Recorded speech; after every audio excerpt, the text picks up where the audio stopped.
শেখ হাসিনা সরকারের নির্দেশে জনগণের সব গণতান্ত্রিক অধিকার হরণ, দেশের সংবিধান ও আইনকে লঙ্ঘন করে একপেশে জনগণের অংশগ্রহণবিহীন লোক দেখানো নির্বাচনের মাধ্যমে কিছু অনির্বাচিত লোককে সংসদ সদস্য ঘোষণা করে তৎকালীন নির্বাচন কমিশন। একপেশে নির্বাচনের কারণে দেশের মানুষ ভোট দিতে না পেরে নির্বাচন বিমুখ হয়ে পড়ে, বিপর্যস্ত হয়ে পড়ে গণতন্ত্র, দেশে স্বৈরাচারী লুটেরা ব্যবস্থার আবির্ভাব হয়।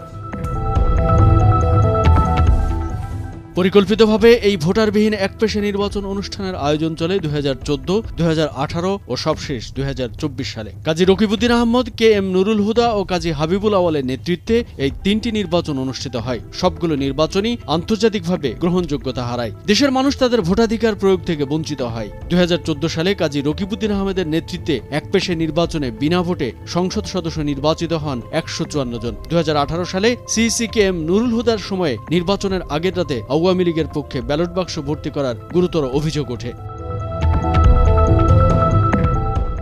সবশেষ 2024 সালে নির্বাচনে কোনো প্রতিদ্বন্দ্বী ছাড়াই নির্বাচনের ব্যবস্থা করেন কমিশনার কাজী হাবিবুল আওয়াল। এই নির্বাচন নিয়ে দেশে বিদেশে নানা অভিযোগ থাকলেও কোনো ভ্রুক্ষেপ না করে আওয়ামী লীগকে ক্ষমতায় বসানোর জন্য একপেশে নির্বাচন অনুষ্ঠিত হয়, যা দেশের মানুষের কাছে কোনোভাবেই গ্রহণযোগ্য ছিল না। 2024 সালে নির্বাচনের আগে কোনো বিরোধী দল ছাড়া নির্বাচন করা প্রসঙ্গে কাজী হাবিবুল আওয়ালকে প্রশ্ন করা হলে তিনি জানান, কে নির্বাচনে আসলো কে আসলো না সেটা তাদের দেখার বিষয় নয়।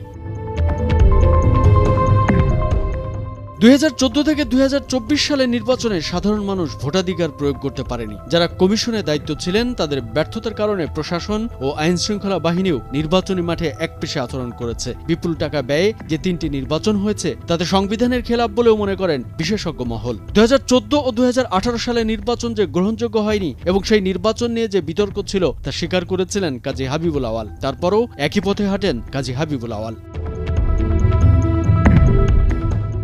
ভোটারবিহীন নির্বাচনের মাধ্যমে আওয়ামী লীগকে আবারও ক্ষমতায় বসান নির্বাচন কমিশন। দ্বাদশ জাতীয় সংসদ নির্বাচনে 41.8% ভোট পড়েছে বলে জানিয়েছিলেন প্রধান নির্বাচন কমিশনার কাজী হাবিবুল আওয়াল, কিন্তু বাস্তবতা ছিল ভিন্ন। ভোটের মাঠ ঘুরে দেখা যায় কোনো কেন্দ্রেই ভোটার উপস্থিতি চোখে পড়ার মতো ছিল না। সংবাদ মাধ্যমগুলোতেও নির্বাচন কমিশনের দেয়া তথ্য নিয়ে বিভিন্ন মন্তব্য ছাপা হয়। নির্বাচনকে গ্রহণযোগ্য হিসেবে দেখানোর জন্য ভোটার উপস্থিতি বেশি করে দেখানো হয়েছে বলে সারা দেশে আলোচনা সমালোচনার ঝড় ওঠে। আন্তর্জাতিকভাবেও এই নির্বাচন নিয়ে নানাভাবে প্রশ্ন তোলা হয়।